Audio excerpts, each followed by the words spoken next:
Bienvenidos queridos hermanos, hoy lunes 7 de septiembre vamos a comenzar esta semana en el nombre de Dios y pidiendo al Señor por todos los movimientos a favor del matrimonio, por todos los encuentros de matrimonio. En el nombre del Padre, del Hijo y del Espíritu Santo. Amén. Te damos gracias, buen Dios, porque nos sigues congregando cada mañana para escuchar tu palabra, para conocer un poco mejor tu presencia y poderte amar. Gracias porque nos das tu casa, tu corazón abierto y la congregación de los fieles a través de los movimientos y de los grupos. Hoy pedimos por todos los movimientos de matrimonio, especialmente por los matrimonios de encuentros matrimoniales, todos los sacerdotes consagrados a este servicio y a todos los matrimonios que luchan por mantenerse unidos en el amor, en la presencia y en la fidelidad. Pedimos al Señor por todos los matrimonios, se los sostenga con todo su corazón. En el nombre del Padre, del Hijo y del Espíritu Santo. Amén. Bienvenidos, ya estamos aquí en Espíritu Canal, desde Santa Lucía.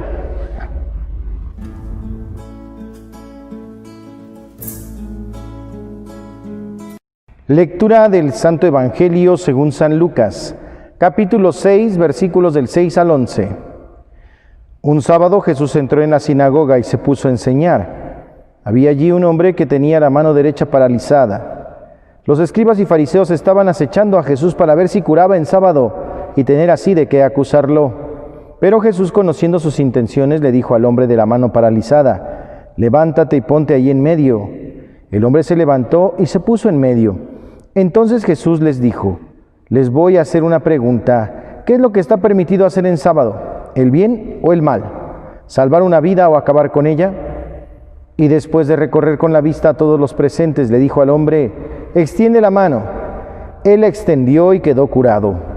Los escribas y fariseos se pusieron furiosos y discutían entre sí lo que le iban a hacer a Jesús. Palabra del Señor. Hermanos, el Evangelio de hoy nos presenta a un Jesús en verdad preocupado por la salud, tanto espiritual como corporal, de todos los que se cruzan en su camino. Sin embargo, muchos no lo han entendido, no han entendido que lo primero es el reino de los cielos y lo demás se dará por añadidura. En este caso están acechando a Jesús porque dicen está trabajando en sábado, está curando. Jesús se molesta mucho con obvia razón y pregunta: a ver, ¿qué está bien hacer el sábado, el bien o el mal? ¿Vamos a dejar morir a alguien porque ese día no se debe trabajar? ¿O cuando uno de sus animalitos cae en un hoyo, no lo vamos a liberar, sino hasta que pase el día de descanso como día del Señor? Jesús se molesta mucho porque muchos supeditan primero una supuesta entrega religiosa mentirosa, aparente, ante la urgente necesidad de las personas. Aquí el Señor nos invita a entender esos asegúnes del mundo, ¿verdad?, que se presentan en el camino de la vida y que no debemos de supeditar simplemente a la ley fría. El Señor nos cuestiona: ¿qué se hizo? ¿El hombre para el sábado o el sábado para el hombre? Es una buena pregunta para todos nosotros en esta ocasión. Pidamos pues al Señor que tengamos esa capacidad de vivir como Él nos está mandando, no de apariencia, sino en verdad, en realidad, ya que Él es nuestra presencia y nuestra bendición. El hombre de la mano tullida necesitaba urgentemente su curación y por eso precisamente acude a nuestro Señor Jesucristo pidiendo ese apoyo, esa entrega. Y además también nos damos cuenta que estaban acechando a Jesús con preguntas mentirosas, atentos a lo que hacía o dejaba de hacer, para después condenarlo, para después acusarlo, para destruirlo.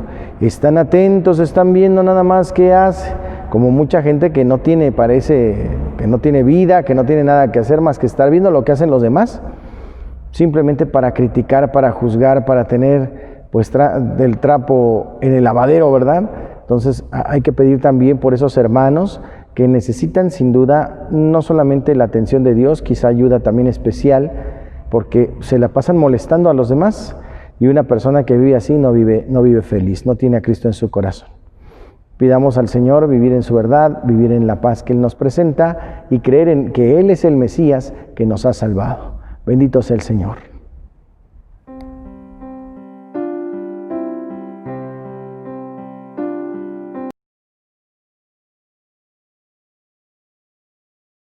Hermanos, hoy en Santos y Conversos tenemos a Santa Regina. Santa Regina fue hija de un ciudadano pagano de Alicé, en Borgoña. La santa, cuya madre falleció a dar a luz, fue entregada a una nodriza que era cristiana y que la educó en la fe. Su gran belleza atrajo la mirada del prefecto Olybrius, quien al saber que era de noble linaje quiso casarse con ella, pero ella se negó a aceptarlo y no quiso atender los discursos de su padre, quien trataba de convencerla para que se casara con un hombre tan rico. Ante su obstinación, su padre decidió encerrarla en un calabozo y como pasaba el tiempo sin que Regina cediese, Olybrius desahogó su cólera haciendo azotar a la joven y sometiéndola a otros tormentos. Una de aquellas noches recibió en su calabozo el consuelo de una visión de la cruz, al tiempo que una voz le decía que su liberación está próxima. Al otro día, Olybrius ordenó que fuera torturada de nuevo y que fuera decapitada después. En el momento de la ejecución apareció una paloma blanquísima que causó la conversión de muchos de los presentes. Santa Regina se había consagrado a Dios y no permitió jamás que su vida fuera de otra manera. Vivió como Dios le pidió y finalmente entregó su vida ante la acechanza de los poderes del mundo. Pidamos la intercesión de esta santa mártir, Santa Regina.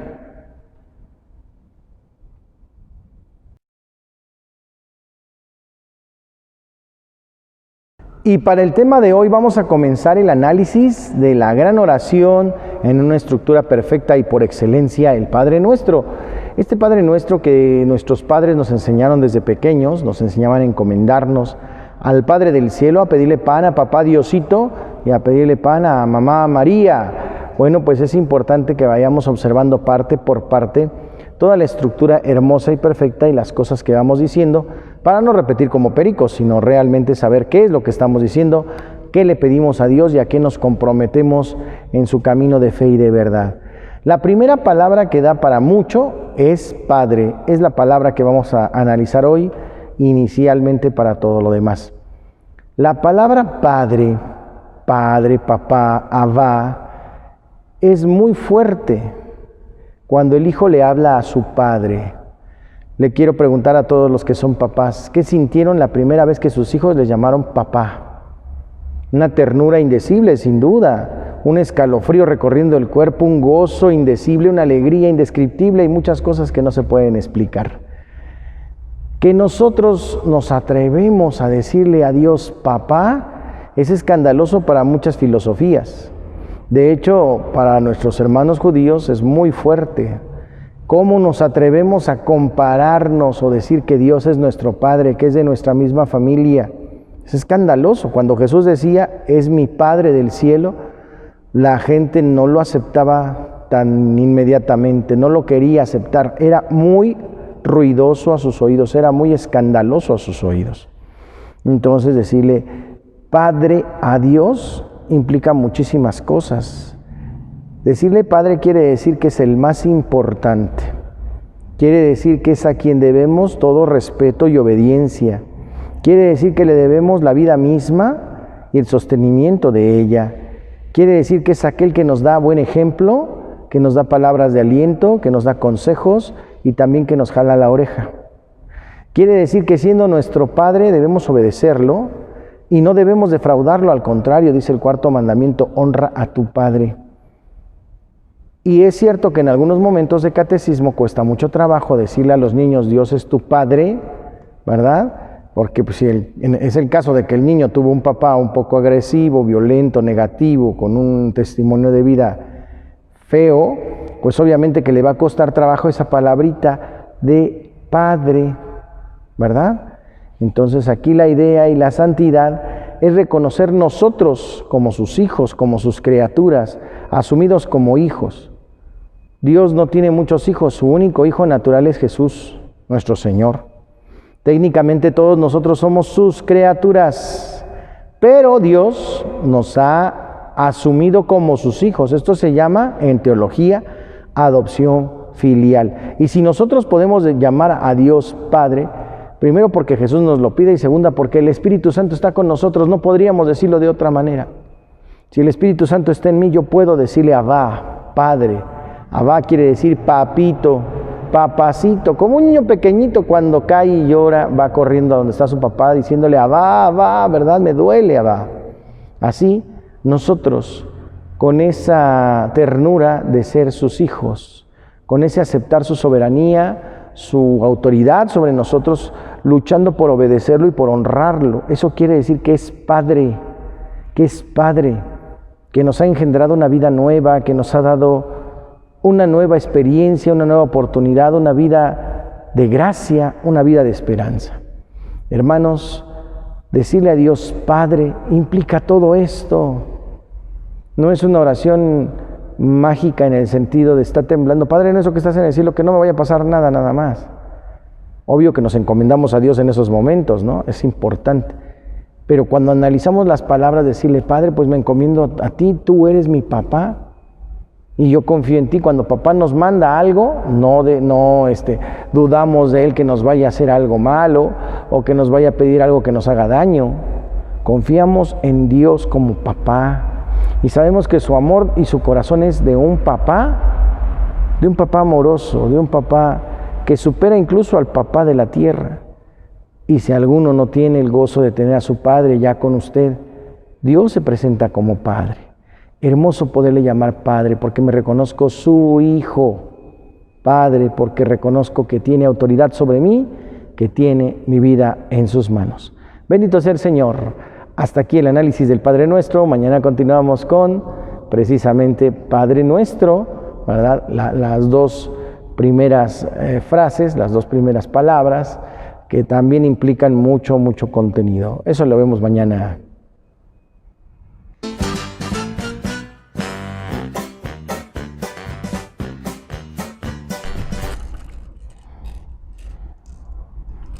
Y para el chiste de esta ocasión, una persona en el hospital, el doctor lo examina y le dice a su colega, pronto, hay que operarlo.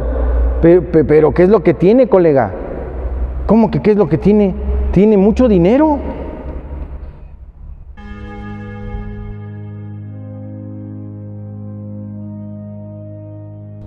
En las curiosidades de la Iglesia Católica continuamos con la lectura de la Sagrada Escritura. Ahora nos toca Cantar de los Cantares, este bello y hermoso libro. El Cantar de los Cantares siempre sorprenderá a los que solo han visto la Biblia como un libro de religión. El poema nos lleva mucho más allá. Lo mejor de esta vida no es en sí misma la fría religión, sino el encuentro con Dios, de Él y de ella. A Él ni siquiera se le atribuye un nombre. El autor deja que la búsqueda se desenvuelva en un sueño para revelar el nombre del autor desde las letras intrínsecas del poema, que en la búsqueda se va desenvolviendo en un sueño para vivir un misterio. De ahí el título que el libro se da a sí mismo, el Cantar Sublime o el Cantar de los Cantares, porque se pretendía que todo esto fuera colocado en melodía, en canto. El cantar es la intuición y la búsqueda del único más allá de todas las apariencias. Él, por su parte, está totalmente fascinado por la amada, que a sus ojos es única e irreemplazable. Esta conversión de Yahvé, el Dios guerrero, en el amado, no es totalmente nueva en la Biblia. Grandes profetas se ven apoyados en sus experiencias conyugales para hablar de la alianza de Dios con su pueblo. Más aún usaban las palabras del amor humano para expresar su experiencia de una relación privilegiada con Dios, que algún día se concedería a todo Israel. El lenguaje del Cantar de los Cantares no es más extraño que el de Oseas, pero aquí no es el mismo interlocutor quien tiene la palabra. Oseas desempeñaba el papel de Dios indignado por las prostituciones de Israel. Aquí, en el Cantar de los Cantares, es Israel convertido en la amada, quien vive y desarrolla todo el sueño. El diálogo no es más que apariencia, solamente ella se expresa para decirnos lo que siente, lo que desea, analizando sus contradicciones. Esto se nota que los tiempos han cambiado. En la época en que se describe el cantar, existe una minoría que ama, espera, aspira a lo imposible, y el poeta del cantar se hace intérprete de la amada de Dios. Es Israel con su tierra, es el autor poeta que espera la venida del único como rey y mesías de la comunidad elegida. El sentido, la ausencia de sentido. Muchos biblistas, al ver los puntos de contacto entre el Cantar de los Cantares, los versos del amor de Oriente Medio, piensan que es del mismo tenor y que solamente en una época posterior se quiso ver la imagen del amor de Dios por su pueblo. Bien es cierto que el vocabulario del cantar y las imágenes que utilizan poseen una historia antiquísima, pero si se descompone el cantar en pequeños fragmentos, pues pierde completamente su sentido. Tampoco se puede sostener que el cantar fue el comienzo de un canto del novio y de la novia, pues no tiene nada de literatura popular, y muchas estrofas serían extrañas si se tratasen de novios comunes y corrientes. En cambio, se explica cómo alusiones al pasado de Israel, al templo, a su tierra, tampoco se podrían ver más que trivialidades y también muchas incoherencias, en lugar en que precisamente sospechamos que el autor nos espera. Estas teorías nunca convencerán al que ha compartido la experiencia del autor. Entonces los símbolos pierden su agresividad sensual, expresiones esparcidas a lo largo del poema que ordenan una tras otra el marco de la interpretación que desvela el anhelo, las inquietudes y la espera de la comunidad para la cual fue escrito. Se le puede relacionar sin dificultad con la situación social y política de cierta época, y el poema entero afirma que la esperanza no se verá burlada. El amado vendrá para las nupcias. Muchos se han preguntado cómo esta glorificación del amor libre pudo ser colocada tan rápidamente en los libros sagrados. La respuesta es simple, porque los contemporáneos comprendían inmediatamente el propósito del autor y lo que estaban familiarizados con la Biblia se reconocían en él. Este amor libre, más fuerte que la muerte, era lo que esperaba de Dios más allá de las obligaciones de la ley, y les resultaba fácil interpretar varios detalles de poema que a los ojos del observador extraño no serían más que banalidades o incoherencias, pero que entregaban las claves del poema. El cantar se presenta como obra de Salomón. Esto no es más que un préstamo de nombre. El autor era un letrado con una fuerte experiencia espiritual, escribió en toda probabilidad el siglo III bajo la dominación egipcia. Capítulo 1:9, capítulo 2:17, capítulo 6:12, capítulo 7:6. El cantar en tierra cristiana. En la cristiandad fueron los monjes los que se adueñaron del cantar. Pasaban sin problemas por encima de las expresiones del amor sensual e iban directamente a lo que había sido en la partida una experiencia espiritual. De hecho, iban a entregar al pueblo cristiano el bien del cual se habían adueñado. En la Europa del siglo XII aparecieron las primeras señales de un reconocimiento del amor, tan ignorado durante los siglos bárbaros. Es entonces cuando el Cantar de los Cantares, leído y comentado por algunos grandes espirituales, ejerció una gran influencia determinante para la toma de conciencia del misterio del amor. Hermanos, esa es la curiosidad de esta ocasión, el libro de Cantar de los Cantares, con el amor de Dios.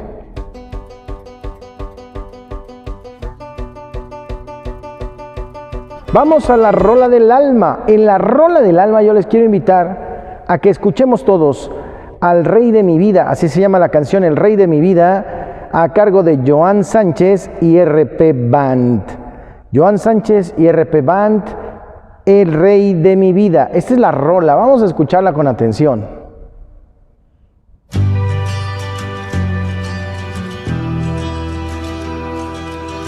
En la buena onda de hoy, dentro de las obras que la Iglesia ha realizado en el mundo, se puede contar. En Haití fueron atendidos a través de Cáritas Internacional 2.3 millones de damnificados. En España se afronta la grave crisis de alimentos de Burkina Faso y Níger. En España también hay un financiamiento de proyectos para 537,000 personas. Cáritas España da trabajo a casi 15,000 personas. Cáritas Chile lanza un plan de ayuda para 542,000 damnificados. Cáritas saca del hambre a 70,000 personas en Somalia. Se ha enviado 13 toneladas de ayuda humanitaria a Cusco. 4 años tras el gran tsunami, Cáritas ha destinado 373 millones de euros en programas a favor de las víctimas. Decisivo el papel de Cáritas Perú en la ayuda a damnificados del terremoto en el 2007. Cáritas Perú lanza también un plan para atender a 50,000 personas durante 9 meses. La red Cáritas Estados Unidos ayuda a damnificados de Katrina en el 2005. En fin, ha estado presente en la historia la Iglesia Católica. No pueden decir que pues no hacemos nada, que estamos totalmente cruzados de brazos, claro que no. Y se acerca el próximo mes de octubre, en donde ya debemos de cocinar qué vamos a hacer para predicar la palabra de Dios. Viene la megamisión, como la tuvimos el año pasado. ¿Tú qué haces para predicar la palabra de Dios? Ojo, no necesitas salir de tu casa. Obviamente tu oración personal es importante, pero en acto, ¿qué es lo que haces por los demás? Ojalá que lo vayas cocinando en tu cabecita y nos puedas escribir en tus comentarios qué es lo que te gustaría hacer o qué es lo que vas a hacer para ayudar, para bendecir, para proclamar la palabra de Dios a tus hermanos los hombres. Si no tienes ninguna idea, coméntanos y buscamos dónde, qué te gustaría hacer y dónde está esa necesidad. Como dicen vulgarmente, juntar el pan y el hambre, ¿verdad? Porque a veces queremos ayudar y no sabemos cómo ni dónde. Que el Señor nos permita realizar esta mega misión preparándola desde ahora. Vamos a recibir la bendición, hermanos, en el nombre del Padre, del Hijo y del Espíritu Santo. Reciban la bendición. El Señor les guarde, les protege, les bendiga. Haga resplandecer su rostro sobre ustedes y les conceda la paz. Que les bendiga siempre el Padre, el Hijo y el Espíritu Santo y permanezca en ustedes para siempre. Amén. Soy el Padre Jorge Arturo Moreno. Hemos comenzado una semana más en septiembre, nuestro mes patrio, con mucho orgullo mexicanos y también somos del cielo. Pedimos pues al Señor que nos bendiga durante toda esta semana y no se olviden de compartir estos videos, de darles like y por favor, ¿verdad?, inviten a otros a suscribirse. Aquí estamos aún, gracias al Señor, en Espíritu Canal.